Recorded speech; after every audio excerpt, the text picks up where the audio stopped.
بسم اللہ الرحمن الرحیم۔ ہمارا آج کا لیکچر نشوونما کے اصول اور نشوونما کی تعلیمی اہمیت کے حوالے سے ہے۔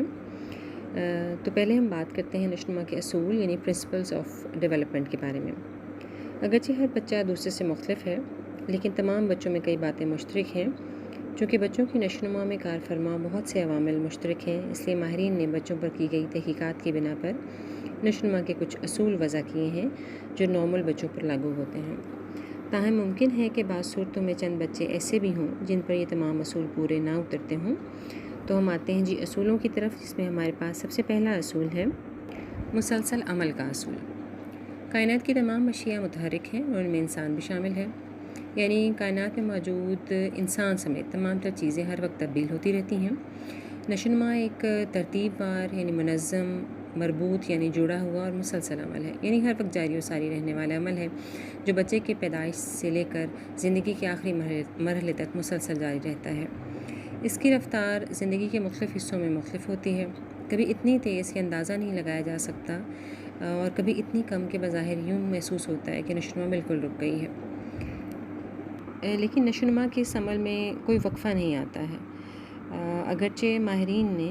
نشوونما کے مختلف مدارج کے مطالعے کے لیے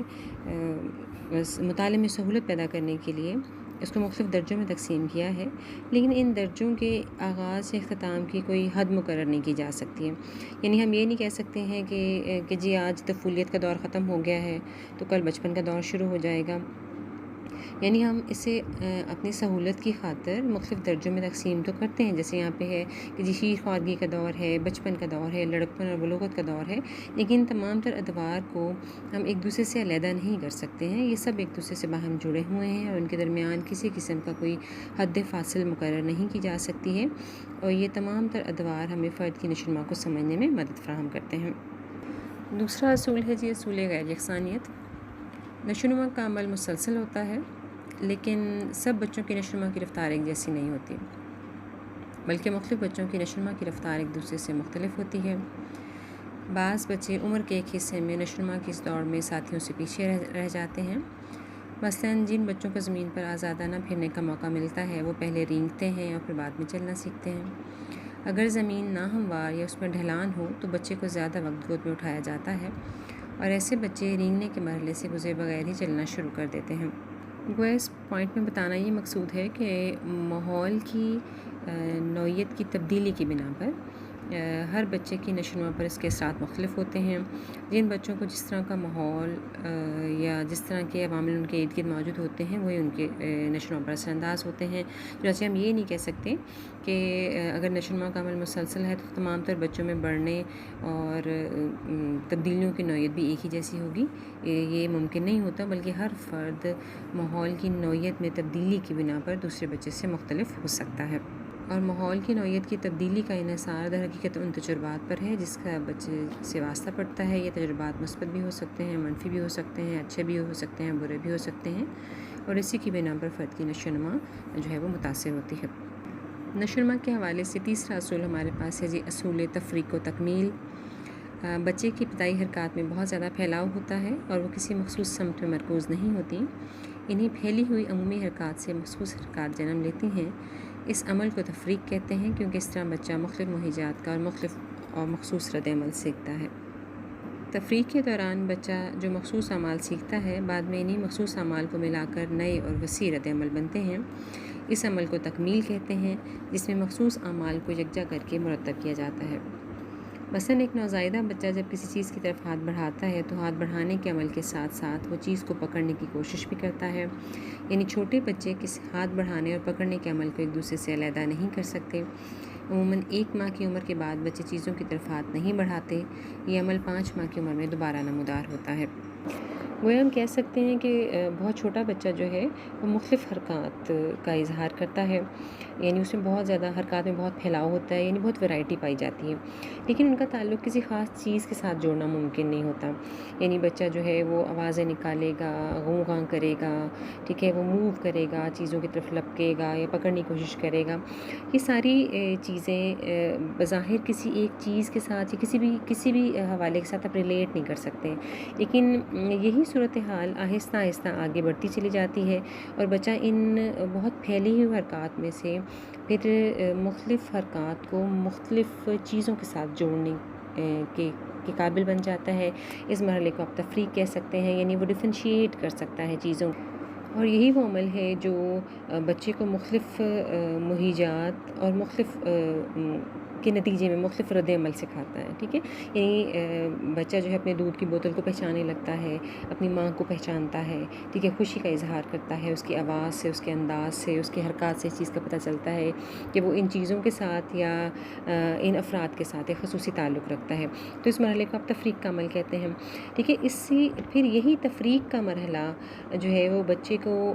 مزید آگے لے کر جاتا ہے، اور بچہ مختلف چیزوں کو باہم جوڑ کے، یہاں پہ لفظ استعمال ہوا ہے تکمیل، یا تکمیل کو ہم کہتے ہیں انٹیگریشن کے معنی ہے باہم مل جل کر۔ تو پھر ایک مرحلہ یہ آتا ہے کہ بچہ مختلف حرکات کو باہم جوڑ کر مخصوص اعمال کے لیے یا مخصوص اعمال کے رد عمل کے طور پر استعمال میں لے کر آتا ہے۔ جس طرح یہاں پہ مثال بھی انہوں نے دی ہوئی ہے کہ بہت چھوٹی عمر میں بچہ جو ہے وہ ہاتھ بڑھانے کی چیزوں کو پکڑنے کی کوشش کرتا ہے، یا ہاتھ بڑھانے یا پکڑنے کے عمل کو وہ کہتے ہیں آپ ایک دوسرے سے علیحدہ نہیں کر سکتے، اس لیے کہ ہر عمر میں خصوصیات، ہم نے پہلے کہا کہ خصوصیات کی نوعیت مختلف ہوتی ہے۔ چھوٹی عمر میں بچہ جو کچھ بھی کام کر رہا ہوتا ہے بعض اوقات وہ خود بھی نہیں جانتا کہ وہ کیوں کر رہا ہے یا وہ کون سی چیز کو کس کے ساتھ ریلیٹ کر رہا ہے۔ جب صورتحال اس حد تک آ جاتی ہے کہ بچہ مختلف چیزوں کو مختلف رد عمل کے ساتھ ریلیٹ کرنے لگتا ہے تو آپ اسے تفریق کا مرحلہ کہتے ہیں، اور یہ تفریق کا مرحلہ ہی ہے جس کی بنا پر پھر آگے بڑھ کے فرد اپنے رد عمل کو باہم ملا کر مختلف چیزوں کے ساتھ نہ صرف جوڑتا ہے بلکہ مختلف عوامل جو ہیں ان کے ذریعے اپنے رویے یا اپنی سوچ یا اپنی پسند یا ناپسند کا اظہار کرنے کے قابل بھی بن سکتا ہے۔ یہ چوتھا پوائنٹ ہے ہمارے پاس نشوونما کی مخصوص سمت ہوتی ہے۔ اگر جسمانی نشوونما کے حوالے سے ہم دیکھیں تو نشوونما کے دو مخصوص انداز ہمیں نظر آتے ہیں۔ پہلے کے لیے ماہرین جو ہے وہ سیفلوکوڈل کی اصطلاح استعمال کرتے ہیں، یعنی سر سے نیچے کی طرف نشوونما، یعنی یہ نشوونما کی وہ قسم ہے جس میں ہم یہ کہہ سکتے ہیں کہ فرد کی پہلے سر کے ارد گرد کا حصہ بڑھتا ہے اور پھر جسم کا دیگر حصہ بڑھنا شروع کرتے ہیں۔ جیسے بچہ اپنے اگر عضلات پر کنٹرول حاصل کرنے کے حوالے سے دیکھیں تو ہم کہتے ہیں کہ پہلے وہ اپنے آنکھوں کے عضلات پر کنٹرول حاصل کرتا ہے، پھر گردن کے عضلات، پھر بازو، سینہ، کمر اور آخر میں ٹانگوں کے عضلات پر کنٹرول کرتا ہے۔ تو نشوونما کی وہ قسم جس میں فرد کی نشوونما سر سے نیچے والے عضلات کی طرف ہوتی ہے اسے سیفلوکوڈل کہا جاتا ہے۔ دوسری ہمارے پاس نشوونما کی جو دوسری سمت ہے اسے پروکسیما ڈسٹل کہا جاتا ہے، یعنی درمیان سے بیرونی سروں کی طرف، یعنی انسانی جسم کے اعضاء کی نشوونما کا آغاز مرکزی مقام سے ہوتا ہے اور اعضاء کے آخری حصے تک یہ سلسلہ چلتا رہتا ہے۔ کندھے کے قریب بازوؤں کی نشوونما کی نسبت تیز ہوتی ہے، یعنی بتانا یہ مقصود ہے کہ یہ نشوونما کی دوسری قسم ہے جس میں نشوونما کا رخ جو ہے وہ درمیان سے بیرونی سروں کی طرف ہوتا ہے۔ یعنی اس میں اگر آپ نشوونما یا بڑھوتری کی بات کریں تو ہمارے پہلے فرد کے کندھے کے عضلات مضبوط ہوتے ہیں، پھر کوہنی کے، کلائی کی، اور پھر اس کے بعد انگلیوں کے جوڑ جو ہے وہ ان میں بہتری آتی ہے۔ تو اس اعتبار سے ہم یہ کہہ سکتے ہیں کہ نشوونما کی دو مخصوص سمت ہوتی ہیں، جن میں سے ایک کو سیفلوکوڈل یعنی سر سے نچلے اعضاء کی طرف اور دوسری کو پروکسیما ڈسٹل یعنی درمیان سے بیرونی سروں کی طرف نشوونما کا نام دیا جاتا ہے۔ جسمانی نشوونما ایک اور لحاظ سے بھی مخصوص سمت میں ہوتی ہے کہ جسم کے مختلف حصے اور اعضاء پہلے وجود میں آتے ہیں اور بچے ان کا استعمال بعد میں سیکھتے ہیں، یا پھر یہ کہ ہم کہہ سکتے ہیں کہ بچے کی ذہنی صلاحیتیں اور اخلاقی اقدار کی نشوونما بھی مخصوص سمت میں ہوتی ہے۔ مثلاً بچہ پہلے صرف ایسی ٹھوس چیزوں کے بارے میں اپنا تصور قائم کر سکتا ہے جو کہ اس کے سامنے ہوں، مثلاً گیند ہے، میز ہے، کرسی ہے، اور بعد میں وہ ایسی چیزوں کے بارے میں تصورات قائم کرتا ہے جو مادی طور پر موجود نہیں ہوتی ہیں، مثلاً گناہ ہے، ثواب ہے، محبت ہے، حب الوطنی ہے، مساوات ہے یا دیانتداری ہے وغیرہ۔ پانچواں اصول ہے ہمارے پاس نشوونما کا عمل ماضی کے تجربات کی بنیاد پر ہوتا ہے۔ نشوونما کے عمل کے دوران بچہ بہت ساری نئی چیزیں سیکھتا ہے، لیکن جو چیزیں بھی وہ سیکھ رہا ہوتا ہے اس کا تعلق اس کے پرانے تجربات کے ساتھ ہوتا ہے۔ وہ ہم یہ کہہ سکتے ہیں کہ بچے کے پرانے تجربات کی بنیاد پر نئی کردار جنم لیتے ہیں، ہر مرحلے میں بچہ نئی صلاحیتیں اور نئے رد عمل سیکھتا ہے اور ان سب کا آپس میں گہرا تعلق ہوتا ہے۔ ہر مرحلے میں پچھلے تجربات بھی شامل ہوتے ہیں، لیکن اس کے ساتھ ساتھ ہر مرحلے کی انفرادی خصوصیت بھی ہوتی ہے اور ہر مرحلہ پچھلے مرحلے سے زیادہ پیچیدہ ہوتا ہے۔ ماضی کی یہ تجربات مستقبل کے تجربات کے لیے بنیاد کا کام دیتے ہیں اور پرانے کردار کی بنیاد پر نئے کردار جنم لیتے ہیں۔ مثلا بچہ پہلے رینگنے اور کھڑے ہونے کے تجربات کی بنیاد پر چلنا اور دوڑنا سیکھتا ہے۔ اس طرح سے بچے کی بے معنی آوازوں سے ہی اس کی زبان جنم لیتی ہے۔ چھٹا پوائنٹ ہے ہمارے پاس، یہ نشوونما کے عمل میں صلاحیت کی تکمیل کا رجحان ہوتا ہے۔ بچے میں کسی خصوصیت کی نشوونما کی جتنی ممکنہ صلاحیت ہے، وہ فطری طور پر اس صلاحیت کو مکمل کرنے کی کوشش کرتا ہے۔ بچہ فطری طور پر اپنے مکمل ممکنہ قد اور وزن تک نشوونما پانے کی کوشش کرتا ہے۔ اگر نشوونما میں کوئی رکاوٹ پیدا ہو جائے تو بچہ فطری طور پر اس رکاوٹ کو دور کر کے اپنی کمی کو پورا کرنے کی کوشش کرتا ہے۔ مثلا اگر بچے کو ضرورت سے کم خوراک مل رہی ہے تو وہ توانائی کا استعمال کم کر دیتا ہے اور صحیح مقدار میں خوراک ملنے پر پچھلی کمی کو پورا کر لیتا ہے۔ یعنی پیدائش کے وقت ہی یہ بات طے ہو جاتی ہے کہ فرد وراثتی طور پر اپنے اندر قد یا وزن کے حوالے سے یہ صلاحیتوں کے اعتبار سے کون سی خوبیاں یا خصوصیات لے کر آیا ہے، تو باقی سارے ٹائم پیریڈ میں وہ ان خصوصیات کی تکمیل کو مکمل کرنے کی یا ان خصوصیات یا ان صلاحیتوں کو مکمل کرنے کی کوشش کرتا ہے۔ اور اس دورانیے میں اگر راستے میں کوئی رکاوٹ آتی ہے تو وہ کچھ مختصر مدت کے لیے اپنے توانائی کے استعمال کو کم کر دیتا ہے یا اپنی ایکٹیویٹیز کو محدود کر دیتا ہے، اور پھر جیسے ہی حالات موافق ہوتے ہیں تو وہ دوبارہ سے اس ممکنہ قد، وزن یا صلاحیت کی تکمیل کی طرف کوشش شروع کرتا ہے۔ اگلا پوائنٹ ہے جی ہمارے پاس ذہنی نشوونما میں صلاحیت کی تکمیل۔ جسمانی صلاحیت کے ساتھ ساتھ ذہنی صلاحیت میں بھی فرد تکمیل کی کوشش کرتا ہے، اور اگر ذہنی صلاحیت کی تکمیل کے لیے اگر اسے اس کا ماحول جو ہے وہ تحریک مہیا نہ کرے تو وہ ایسا ماحول تلاش کرتا ہے اس میں یہ تحریک اسے مل سکے، کیونکہ پاکستان جیسے ملکوں میں یا دیگر ترقی پذیر ملکوں میں ان بچوں کو یہ تحریک جو ہے وہ اسکول سے ملتی ہے، کیونکہ گھروں میں پڑھائی کا ماحول نہیں ہوتا یا بعض اوقات والدین جو ہیں وہ اتنے پڑھے لکھے نہیں ہوتے ہیں تو وہ بچوں کی مناسب مدد یا رہنمائی فراہم نہیں کر سکتے ہیں، جبکہ اس کے مقابلے میں دیگر ترقی یافتہ ممالک میں بچوں کو یہ تحریک جو ہے وہ گھر اور اسکول دونوں جگہوں سے ملتی ہے۔ یعنی ہم یہ کہہ سکتے ہیں کہ ترقی یافتہ ممالک میں بچوں کی تعلیمی کارکردگی میں اسکول کے مقابلے میں گھر کا کردار زیادہ ہے، جبکہ پسماندہ ممالک میں اسکول کا کردار زیادہ اہم ہے، اور بچے جو ہیں وہ جو تحریک انہیں گھروں سے یا والدین کے ان پڑھ ہونے کی بنا پر نہیں مل پاتی ہے، بچے اس کمی کو اسکول سے پورا کرتے ہیں۔ 8واں پوائنٹ ہے ہمارے پاس نشوونما کی رفتار میں فرق۔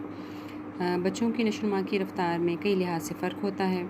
جسم کی مجموعی نشوونما جس میں ہڈیوں، عضلات، اندرونی اعضاء، قد اور وزن کی نشوونما شامل ہے،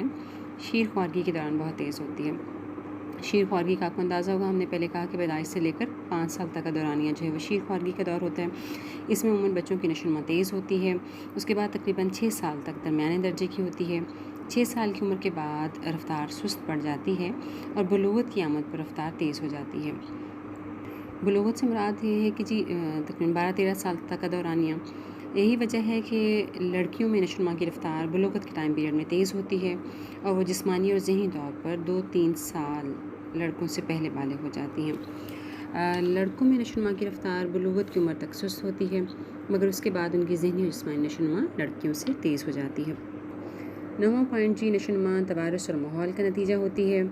یہاں یہ بات سمجھنے کی ہے کہ نشوونما کا تعلق وراثت اور ماحول دونوں کے ساتھ ہوتا ہے، اور یہ دونوں چیزیں باہم مل کر بچے کی نشوونما کی تکمیل کا باعث بنتی ہیں۔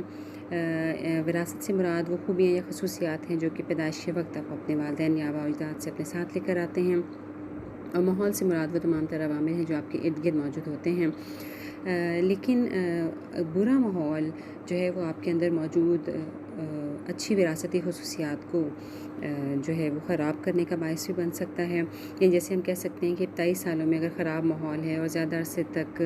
بچے کو ناقص غذا دی جا رہی ہے یا شدید بیماری ہے، تو یہ تمام تر صورتحال جو ہے وہ کسی بچے کی وراثت میں ملنے والی صلاحیتوں کو سلب کر سکتی ہے۔ اس لیے نشوونما نہ تو صرف ماحول کی بدولت ممکن ہے اور نہ ہی وراثت کے ذریعے، بلکہ یہ دونوں عوامل ہی نشوونما کے لیے اہم تصور کیے جاتے ہیں۔ ہاں، ہم ان کی پرسنٹیج مقرر نہیں کر سکتے، ہم یہ نہیں کہہ سکتے کہ نشوونما اتنے فیصد اہم ہے یا وراثت اتنے فیصد اہم ہے، ایسا نہیں ہے۔ دونوں ہی عوامل اہم ہیں اور دونوں کے ملاپ سے فرد کی نشوونما ہوتی ہے۔ گویا ہم کہہ سکتے ہیں کہ اکیلے وراثت یا ماحول سے نشوونما کا تعین نہیں ہوتا، بلکہ وراثت اور ماحول کے باہمی عمل سے نشوونما کے عمل کا آغاز ہوتا ہے، اور کسی ایک کو دوسرے سے الگ کر کے دیکھنا تقریباً ناممکن ہے۔ تاہم یہاں ایک بات اہم ہے، وہ یہ کہ وراثت کی متعین کردہ حدود کے اندر ہی کسی بچے کی نشوونما ممکن ہے۔ یعنی وراثت کی متعین کردہ حدود سے مراد یہ ہے کہ وہ خوبیاں یا خصوصیات جو وراثت میں ہم اپنے ساتھ لے کر آتے ہیں، ان کی جو حد وراثتی طور پر طے شدہ ہے، یعنی یہ طے ہے کہ آپ اپنے والدین سے جو قد لے کر آئے ہیں وہ 5 فٹ 4 انچ تک ہی ہے، تو آپ لاکھ کوشش کر لیں یہ قد 5 فٹ 4 انچ تک ہی رہے گا، یعنی جو ایک حد مقرر ہے خصوصیت کے اعتبار سے آپ اس کو کراس نہیں کر سکتے ہیں۔ ہاں، اچھا ماحول، اچھی غذا اور باقی تمام تر خوبیاں یا خصوصیات اس میں آپ کی مددگار ضرور ثابت ہوں گی، اور آپ کو اس مقررہ حد تک پہنچنے میں مدد فراہم کریں گی، لیکن اس سے آگے نہیں بڑھا جا سکتا۔ ہاں، جیسے میں نے پہلے بھی کہا کہ ایک برا ماحول ان خصوصیات کو سلب کر سکتا ہے، ان کو کمزور کر سکتا ہے، وقتی طور پر نقصان پہنچا سکتا ہے، لیکن انہیں بالکل ختم نہیں کر سکتا۔ 10واں پوائنٹ ہمارے پاس ہے کہ نشوونما میں سماجی توقعات مضمر ہوتی ہیں۔ مضمر کے معنی ہے چھپی ہوئی ہونا۔ نشوونما کے ہر دور میں بچہ سماجی گروہ کی توقعات کے مطابق خاص قسم کی مطابقت اختیار کرتا ہے۔ جب یہ مطابقت دقت طلب ہوتی ہے، بچہ اپنے آپ کو سماجی توقعات پر پورا اترتا نہیں پاتا، اور جب آسان ہو تو خوشی محسوس کرتا ہے۔ اس لیے نشوونما کے ہر دور کے لیے ارتقائی امور یعنی ڈیولپمنٹل ٹاسک کا تصور دیا جاتا ہے۔ انسان جو کہ ایک معاشرتی حیوان ہے، معاشرے میں رہنا پسند کرتا ہے اور گروہ کی توقعات پر پورا اترنے کے لیے کوشش بھی کرتا ہے، اور یہی وجہ ہے کہ بعض اوقات بچے اپنے گروہ کی توقعات پر پورا اترنے کے لیے منفی سرگرمیوں کی طرف بھی متوجہ ہو جاتے ہیں۔ معاشرے کی توقعات پر پورا اترنے کی صورت میں انسان جو ہے خوشی محسوس کرتا ہے، لیکن اس کے برعکس صورتحال ہے وہ اپنے آپ کو کمزور یا کمتر محسوس کرتا ہے، اور یہ چیز بچے کے لیے زیادہ مؤثر، سیکھنے کے عمل کے لیے زیادہ مؤثر نہیں ہوتی ہے۔ اچھا، یہاں پہ ایک ٹرم استعمال ہوئی جی، ڈیولپمنٹل ٹاسک یعنی ارتقائی امور۔ ہم نے کہا جی نشوونما کے مختلف مدارج ہوتے ہیں، اور ہر درجے میں فرد مختلف کاموں کو انجام دینے کی صلاحیت اپنے اندر پیدا کرتا ہے۔ چیزوں کو پکڑنا، اٹھانا، رکھنا، پھینکنا، بھاگنا، دوڑنا، گفتگو کرنا، دلائل دینا، بات چیت کرنا، یہ سب در حقیقت مختلف ڈیولپمنٹل ٹاسک ہیں جن کا تعلق مختلف درجوں کے ساتھ ہے۔ تو یہاں پہ انہوں نے اسی حوالے سے ذکر کیا ہے کہ نشوونما کے ہر دور کے لیے ارتقائی امور کا تصور ہے، اور اگر کوئی بچہ اپنی عمر کے مطابقت سے کاموں کا انجام دے سکتا ہے تو ہم کہتے ہیں کہ وہ نشوونما کے ایک مؤثر یا بہتر درجے پر موجود ہے، اور اگر آپ اپنی عمر کی مناسبت سے کاموں کا انجام نہیں دے سکتے تو گویا وہ اپنے نشوونما کے اعتبار سے اپنی عمر کے باقی بچوں سے کمتر یا کمزور تصور کیا جائے گا۔ 11واں پوائنٹ ہے جی، نشوونما کے ہر دور کے خاص خد و خال ہوتے ہیں۔ خد و خال کے معنی ہے خصوصیات۔ ہر بچے کا کردار ہر معین عمر میں جزوی طور پر اپنی بنیادی انفرادیت اور اپنی عمر کی سطح کا نمونہ ہوتا ہے۔ اپنے مسائل حل کرنے کے لیے اپنا ایک خاص نقطہ نظر رکھتا ہے جو اس کی نشوونما کے ہر منزل میں موجود ہوتا ہے، اور یہی ہمارے انفرادی اختلافات کا سبب ہوتا ہے۔ اگرچہ ایک ہی عمر کے زیادہ تر بچے جو ہیں وہ رویے، کردار، رد عمل اور اظہار کے انداز کے اعتبار سے ایک جیسے ہوتے ہیں، لیکن اس کے باوجود ہر بچے کا چیزوں کو دیکھنے کا اپنا ایک انداز ہوتا ہے، مسائل کو حل کرنے کا ایک خاص نقطہ نظر ہوتا ہے، اور یہی چیز انفرادی اختلافات کو ظاہر کرتی ہے۔ لیکن یہ انفرادی اختلافات کی بنا پر اگر کوئی بچہ جو ہے وہ والدین یا اساتذہ کی معیار پر پورا نہیں اترتا تو یہ چیز بچے کے لیے بڑا مسئلہ بن جاتی ہے۔ اس صورت میں ضروری یہ ہوتا ہے کہ یہ لازمی ہو جاتا ہے کہ کردار کے نمونوں کو نئے تقاضوں اور ماحول کی نئی جہتوں میں اس طرح ڈھالے کہ ان میں ہم آہنگی پیدا ہو جائے۔ وہ ہم یہ کہہ سکتے ہیں کہ اگرچہ ہر فرد دوسرے سے مختلف ہے، لیکن والدین کی توقعات کو پیش نظر رکھتے ہوئے بچوں کو یہ کوشش کرنی چاہیے کہ وہ اپنے اندر تبدیلی پیدا کریں، ماحول کی تبدیلی کے ساتھ ساتھ اپنے آپ کو بھی تبدیل کرنے کی کوشش کریں اور بہتر مطابقت حاصل کرنے کی کوشش کریں، کیونکہ یہ چیز بچے کے لیے بھی مؤثر ہوگی، اور والدین اور اساتذہ بھی بچے سے جو توقعات رکھتے ہیں وہ ان توقعات پر پورا اترنے کی کوشش کرے گا، اور یہ چیز اس کے لیے معاشرتی اعتبار سے مؤثر ثابت ہو سکتی ہے۔ یہ بات درست ہے کہ ماحول میں جس قدر تغیر و تبدل ہوگا، یعنی جتنی زیادہ تبدیلی یا ویریشن ہوگی، بچے کو مطابقت کے مسائل کا اتنا ہی سامنا کرنا پڑ سکتا ہے، لیکن یہاں والدین اور اساتذہ بچے کے لیے مددگار ہو سکتے ہیں اور بچے کو اس قابل بنا سکتے ہیں کہ وہ اپنے آپ کو ماحول سے ایڈجسٹ کر سکے اور اپنے لیے ایک بہتر اور مفید راستہ تلاش کر سکے جو کہ آگے بڑھنے یا نشوونما کے اس عمل میں اس کے لیے مؤثر ثابت ہو سکتا ہو۔ اس ٹاپک کا لاسٹ ون پوائنٹ ہے جی ہمارے پاس نشوونما کے مختلف مدارج پر خوشی کا تصور بچوں کو متاثر کرتا ہے۔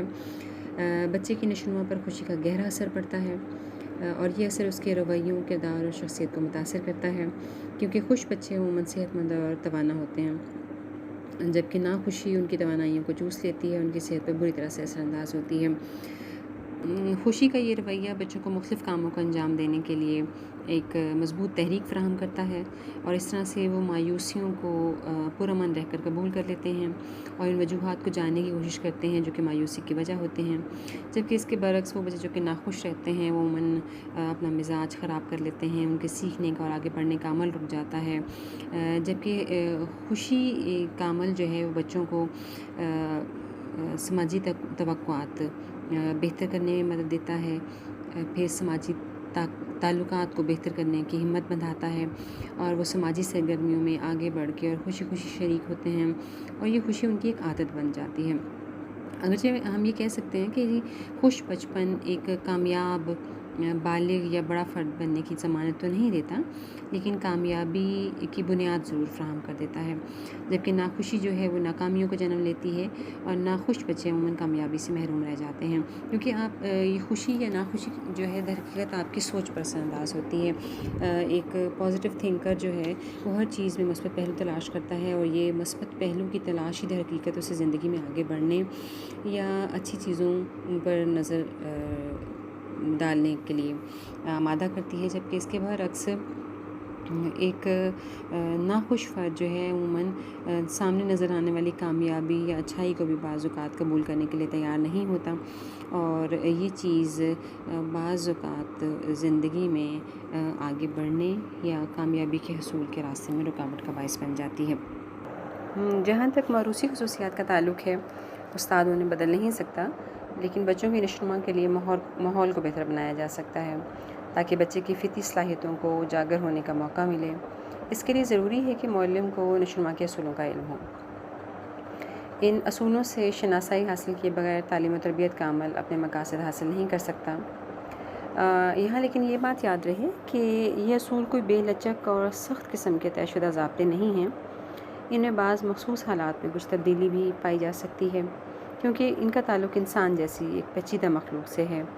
اور انسان اپنے اعمال و کردار اور سوچ کے زاویوں میں کسی مشین سے بالکل مختلف ہے، تاہم تمام نارمل بچوں پر ان اصولوں کا اطلاق ہوتا ہے۔ ہمارا آج کا دوسرا ٹاپک ہے نشوونما کی تعلیمی اہمیت۔ نشوونما کا مطالعہ نہ صرف عام آدمی کے لیے خود ایک دلچسپ عمل ہے، بلکہ ان لوگوں کے لیے بھی ایک بےحد اہمیت کا حامل ہے جن کا تعلق کسی نہ کسی طرح بچوں کی تعلیم و تربیت سے ہے۔ نشوونما کا مطالعہ معلم اور تعلیمی عمل سے وابستہ دیگر افراد کو یہ سمجھنے میں مدد دیتا ہے کہ عمر کے کسی خاص درجے میں بچوں کی دلچسپیاں، رجحانات، میلانات اور صلاحیتیں کیا ہیں۔ استاد کے لیے یہ معلومات بچوں کے متعلق پیشگوئی اور ان کے لیے تعلیمی پروگرام کی تیاری اور اس کے نفاذ میں مددگار ثابت ہوتی ہیں۔ نفاذ کے معنی ہے اس پر عمل کرنا، ٹھیک ہے، کہ آپ کس طرح سے اس کو قابل عمل بنا سکتے ہیں۔ نشوونما کی تعلیمی اہمیت کے لیے ہم درج نکات کے ذریعے اس چیز کا جائزہ لیتے ہیں۔ اس میں سب سے پہلا پوائنٹ ہمارے پاس ہے جی تعلیم اور نشوونما۔ تعلیمی میدان میں نشوونما کا مطالعہ خاص اہمیت کا حامل ہے، کیونکہ اس کے بغیر تعلیمی عمل آسان طریقے سے انجام نہیں دیا جا سکتا۔ نشوونما کا مطالعہ کرنے کے بعد بچوں میں پوشیدہ قوتوں اور صلاحیتوں کو بروئے کار لا کر اسے اس قابل بنایا جا سکتا ہے کہ وہ معاشرے میں باعزت مقام حاصل کر سکے۔ کوئی نشوونما کا علم ہمیں یہ بتاتا ہے کہ کس بچے میں کون سی قوتیں ہیں، وہ کیا کام کر سکتا ہے، اس کی صلاحیتیں کیا ہیں، اس کا خصوصی رجحان کسی خاص شعبے کی طرف کیا ہے اور وہ کس شعبے میں زیادہ بہتر کارکردگی کا مظاہرہ کر سکتا ہے۔ یونانی حکمہ بھی اس حوالے سے یہی کہتے ہیں کہ تعلیم بچوں کی فطرت کے مطابق دی جائے اور بچوں کی فطرت کا علم صرف اور صرف بچوں کی نشوونما کے مطالعے سے ہو سکتا ہے کہ بچہ جسمانی، ذہنی اور معاشرتی لحاظ سے تعلیمی اثرات کو قبول کرنے کے قابل ہے یا نہیں۔ پستولوزی نے سب سے پہلے اس بات پر زور دیا ہے کہ معلم کو چاہیے کہ وہ درس دینے سے پہلے بچے کے ذہن کا مطالعہ کرے کہ آیا اس میں صلاحیت ہے یا نہیں۔ اسی حوالے سے اسکنر کا بھی ایک قول ہے کہ جی تعلیم سے مراد بالیدگی اور بالیدگی سے مراد متعدد پہلوؤں کی نشوونما ہے۔ یہاں بالیدگی کے معنی بڑھنے یا نشوونما پانے کے ہیں، وہ اسکنر بھی یہ کہتا ہے کہ جی تعلیم در حقیقت بڑھنے اور سیکھنے کا عمل ہے، اور اس سیکھنے کے عمل میں ہم مختلف مدارج و مراحل سے گزرتے ہیں، لیکن استاد کو یہ جاننے کی ضرورت ہے کہ بچے میں صلاحیتیں کس حد تک موجود ہیں، کیا چیز وہ سیکھ سکتا ہے اور قدرتی طور پر وہ قابلیت رکھتا ہے اور اسی شعبے میں آگے بڑھ سکتا ہے۔ تعلیمی اہمیت کے حوالے سے دوسرا پوائنٹ ہمارے پاس شخصیت کی تعمیر اور نشوونما ہے۔ شخصیت کی تعمیر میں نشوونما کا کردار نہایت اہم ہے۔ ہر بچے میں فطری قوتیں اور خصوصیات پیدائشی طور پر موجود ہوتی ہیں، اور جن میں وقت کے ساتھ ساتھ تبدیلی آتی رہتی ہے، اور مستقبل میں یہی فطری قوتیں اور خاصیتیں بچے کے کردار پر اثر انداز ہوتی ہیں۔ پہلے تو یہ بات ذہن میں رکھیں کہ شخصیت کوئی بنی بنائی چیز نہیں ہے، اور نہ ہی اس کا انحصار اچھے جسم اور خوبصورت خد و خال پر ہوتا ہے۔ ایک متوازن شخصیت وہ ہے جس کے جسمانی، ذہنی، جذباتی، معاشرتی اور اخلاقی پہلوؤں کے درمیان تنظیم، یکجہتی اور اتحاد ہوتا ہے۔ اس مقصد کے حصول کے لیے مناسب ماحول اور تعلیم و تربیت کا اہتمام بہت ضروری ہے، اور یہ اس وقت تک ممکن نہیں جب تک رہنما یعنی استاد بچوں کی نشوونما کے مختلف مدارج سے آشنا نہ ہو۔ یعنی آپ بچوں کی شخصیت کی تعمیر بہتر خطوط پر اسی وقت کر سکتے ہیں جب آپ جانتے ہوں کہ بچہ نشوونما کے کس درجے سے تعلق رکھتا ہے، اس درجے میں اس میں کون سی خوبیاں یا خصوصیات پائی جاتی ہیں، وہ کون سے کاموں کو کس حد تک انجام دے سکتا ہے، اور تبدیلی کے لیے کس حد تک آمادہ اور تیار ہے۔ چنانچہ استاد کے لیے نشوونما کے اصولوں سے واقفیت اسی لیے ضروری ہے کیونکہ اس کی بدولت وہ بچے کی شخصیت کو بہتر خطوط پر تعمیر کر سکتا ہے اور اسے زندگی میں آگے بڑھنے کے لیے آمادہ اور تیار کر سکتا ہے۔ تیسرا پوائنٹ ہمارے پاس ہے جی نصاب سازی اور نشوونما۔ یہ نشوونما کا علم نصاب سازی میں مددگار ثابت ہو سکتا ہے، کیونکہ اس کے ذریعے سے بچوں کے ذہنی تغیرات، معاشرتی تقاضوں اور ان کی دلچسپیوں کو مد نظر رکھ کر ایسا نصاب مرتب کیا جا سکتا ہے جو بچے پر خوشگوار اثر ڈالے۔ یہاں ذہنی تغیرات سے مراد تبدیلیاں ہیں، کیونکہ عمر کے مختلف مدارج میں بچوں میں مختلف طرح کی تبدیلیاں آتی ہیں۔ اس کے علاوہ معاشرتی تقاضے یا معاشرتی ضروریات کی نوعیت بھی تبدیل ہوتی رہتی ہے، اور بچوں کی دلچسپیاں یا پسند ناپسند بھی وقت کے ساتھ ساتھ تبدیل ہوتے رہتے ہیں۔ چنانچہ اگر ان تمام تر چیزوں کو پیش نظر رکھا جائے تو بچوں کے لیے ایک بہتر نصاب مرتب کیا جا سکتا ہے۔ اگر نصاب غیر معیاری ہے تو اس کی وجہ یہی ہو سکتی ہے کہ ہم بچوں کی ذہنی نشوونما کا جائزہ نہیں لیا۔ اس لیے ضروری ہے کہ مختلف عمر کے بچوں کے لیے نصاب کی تدوین کرتے وقت یعنی نصاب کو ترتیب دیتے وقت ان کے ذہنی، جذباتی اور معاشرتی تقاضوں کو پیش نظر رکھا جائے۔ تدریسی فعالیتوں کو بہتر بنانے کے لیے نصاب ایک ایسا مسئلہ ہے جو ہمارے مسلسل مشاہدات، تحقیقات اور تجربات کا تقاضا کرتا ہے، جبکہ نشوونما کا مطالعہ اس عمل میں ہمارے لیے معاون ثابت ہو سکتا ہے کہ اس کی بدولت ہم یہ جان سکتے ہیں کہ بچوں میں جسمانی، جذباتی اور معاشرتی اعتبار سے آنے والی تبدیلیوں کی نوعیت کیا ہے، اور ان تبدیلیوں کو پیش نظر رکھتے ہوئے مختلف عمروں کی مناسبت سے ہم کس طرح کا نصاب تشکیل دے سکتے ہیں جس کو سیکھنے، سمجھنے اور ان پر عمل کرنے کے لیے طالب علم آمادہ اور تیار ہو سکیں، اور ہم ایک ایسا نصاب تشکیل دے سکیں جو کہ ان کی عمر کی مناسبت سے ہو، نہ تو بہت زیادہ آسان ہو کہ وہ اسے سیکھنے میں دلچسپی محسوس نہ کریں، اور نہ ہو اس حد تک مشکل کہ بچے جو ہے اس میں دلچسپی کھو دیں اور ان کو سمجھنا یا سیکھنا ان کے لیے ایک کار دشوار ہو۔ تعلیمی اہمیت کے حوالے سے چوتھا پوائنٹ ہمارے پاس ہے جی انفرادی اختلافات اور نشوونما۔ نشوونما کا علم درس و تدریس میں انفرادی اختلافات کے جائزے کی ضرورت کو واضح کرتا ہے۔ استاد کو اگر اپنے طلباء کی ذہنی سطح، ضروریات، دلچسپیوں اور رجحانات کا علم نہ ہو تو وہ کامیابی سے طلباء کو زیور تعلیم سے مزین اور آراستہ نہیں کر سکتا۔ ایک معیاری درسگاہ وہ ہے جو بچوں کی ذہنی نشوونما میں انفرادی اختلافات کی تسکین اور تشفی کے لیے ضروری اقدامات کرے۔ یعنی تعلیمی ادارے میں بچوں کی انفرادی اختلافات کی مناسبت سے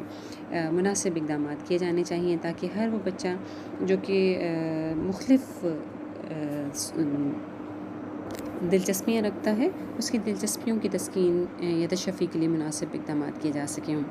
پھر اس کے لیے طلباء کی ذہنی استعداد کے مطابق درجہ بندی کی جاتی ہے، ان کی ضروریات کے مطابق تدریس کو مؤثر اور جامع بنانے کے لیے فعالیتیں اپنائی جاتی ہیں تاکہ ہر بچے کو اس کی ضروریات کے مطابق اپنی مخفی اور خوابیدہ صلاحیتوں کو اجاگر کرنے کا موقع ملے۔ مخفی کے معنی ہے جو چھپی ہوئی، اور خوابیدہ کے معنی ہے وہی سوئی ہوئی، یا مطلب یہ ہے کہ وہ چیزیں یا وہ خوبیاں یا خصوصیات جو کہ آپ کے اندر موجود ہیں، چاہے آپ اسے واقف ہیں ہیں، واقف نہیں ہیں، نشوونما کے عمل سے واقفیت کی بنا پر ایسے مواقع فراہم کیے جانے چاہئیں جس کے نتیجے میں بچے اپنی صلاحیتوں کو اجاگر کر سکیں، سامنے لے کر آ سکیں اور اپنے اور معاشرے کے فائدے کے لیے استعمال میں لا سکتے ہوں۔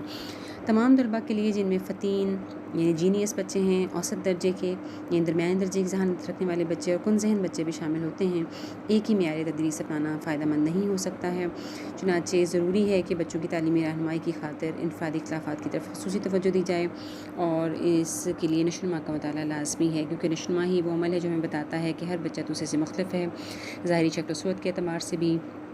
ذہنی صلاحیتوں کے اعتبار سے بھی، قابلیت و صلاحیتوں کے اعتبار سے، اور ان کی صلاحیتوں کے اعتبار سے ہی ہم انہیں ڈیل اس صورت میں کر سکتے ہیں جب ہم اس عمل سے واقفیت رکھتے ہوں۔ نیکسٹ پوائنٹ ہے جی طریقہ ہے تدریس اور نشوونما۔ کوئی بھی تدریسی سرگرمی اس وقت تک کارگر نہیں ہو سکتی جب تک کہ استاد کو بچوں کی دلچسپیوں، رجحانات، طبعی عمر اور ذہنی نشوونما کا علم نہ ہو۔ رٹانے کی بجائے سمجھانے کے ایسے طریقے استعمال کرنے چاہیے جو بچوں کی ذہنی نشوونما کے مطابق ہوں۔ ابتدائی جماعتوں میں لیکچر کی بجائے کھیل کھیل میں پڑھانے کے نفسیاتی طریقوں کا استعمال زیادہ مؤثر ہو سکتا ہے، یعنی تدریس بذریعہ کھیل۔ بچوں کے ذہنوں پر اگر ٹھوس اور مجرد تصورات مسلط کر دیے جائیں تو اس سے ان میں بوریت یا نفرت کا احساس پیدا ہو جانے کا خدشہ ہوتا ہے، اس لیے نشوونما کا مطالعہ استاد کو موقع محل کی مناسبت سے طریقہ تدریس اپنانے میں معاونت کرتا ہے۔ گویا نشوونما کے مطالعے کی بدولت استاد بچوں کی عمر کی مناسبت سے مختلف طریقہ کار کا انتخاب کر سکتا ہے، جیسے پہلے بتایا گیا کہ چھوٹی عمر میں بچے جو ہے عموماً رنگوں، تصویروں اور کھیل کود سے زیادہ متاثر ہوتے ہیں، اور یہ چیزیں پڑھائی کے عمل کی طرف متوجہ کرنے کے لیے کارآمد ثابت ہو سکتی ہیں۔ لیکن جیسے جیسے آپ کی عمر میں اضافہ ہوتا چلا جاتا ہے، پڑھانے کا انداز یا طریقوں کی نوعیت بھی تبدیل ہو جاتی ہے۔ جس عمر میں آپ لوگ موجود ہیں یا آپ سے بھی بڑے یعنی ایم اے لیول کے اگر بچے ہیں تو ان کے لیے عموماً کتابوں اور رنگوں اور تصویروں کی چیزیں اپیل نہیں کرتی۔ یہاں پہ پڑھانے کا انداز جو ہے وہ بچپن کی نسبت مختلف ہو تو ہی زیادہ کارگر ہو سکتا ہے۔ اس ٹاپک میں ایک لفظ مجرد استعمال ہوا ہے، ٹھیک ہے۔ مجرد کی معنی ہے تصوراتی، خیالات، ایسی چیزیں جن کا تعلق خیال کے ساتھ ہے، ٹھیک ہے، یعنی ایسے تصورات جنہیں آپ نے عملی یا ظاہری طور پر یا ٹھوس شکل میں نہیں دیکھا ہے اور وہ آپ کے ذہن میں موجود ہیں۔ بعض اوقات ایسی چیزیں جو کہ آپ اپنی آنکھوں سے نہیں دیکھ سکتے ہیں وہ بچوں میں بوریت یا نفرت کا احساس پیدا کر دیتی ہیں، اور بچہ ان چیزوں کو سیکھنے کے لیے آمادہ اور تیار نہیں ہوتا۔ اس حوالے سے آخری پوائنٹ ہمارے پاس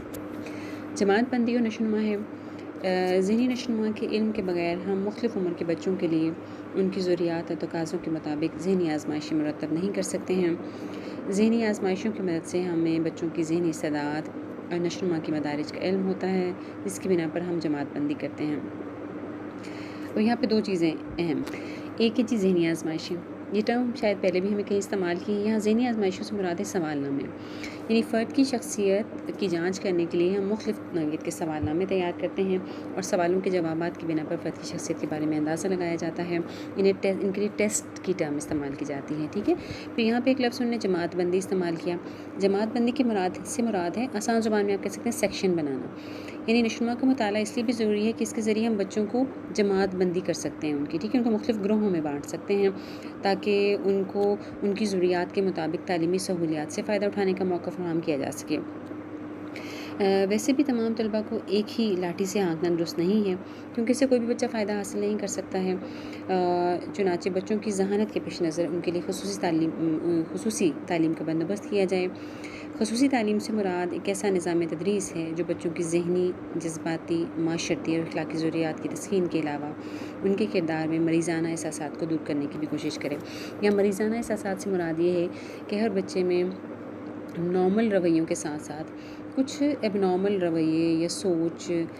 بھی موجود ہوتی ہے، ٹھیک ہے۔ تو نشوونما کا علم استاد کے لیے اس طرح سے مددگار ہو سکتا ہے کہ جہاں کہیں وہ یہ محسوس کرے کہ بچہ کسی بھی ایسے رویے کا مظاہرہ کر رہا ہے جو کہ نارمل سے ہٹ کے ہے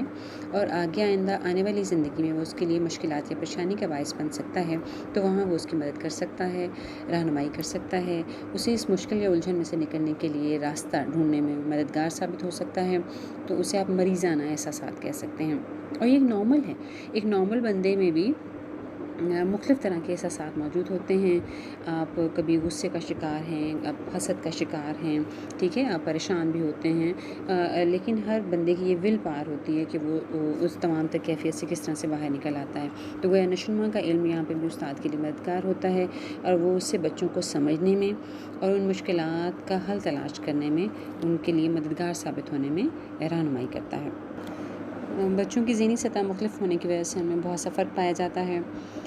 نشوونما کے مطالعے سے ہم ایسے طلباء کو بھی مناسب تعلیم و تربیت فراہم کر سکتے ہیں جو کہ عام حالات میں نظر انداز ہو جاتے ہیں. ہر گروہ کو خصوصی دلچسپی کی سرگرمیاں فراہم کی جاتی ہیں، اور نشوونما کے علم کو نظر انداز کرنے کا مطلب یہ ہے کہ ہم اوسط درجے سے اوپر یا نیچے کے تمام طلباء کو نظر انداز کر رہے ہیں.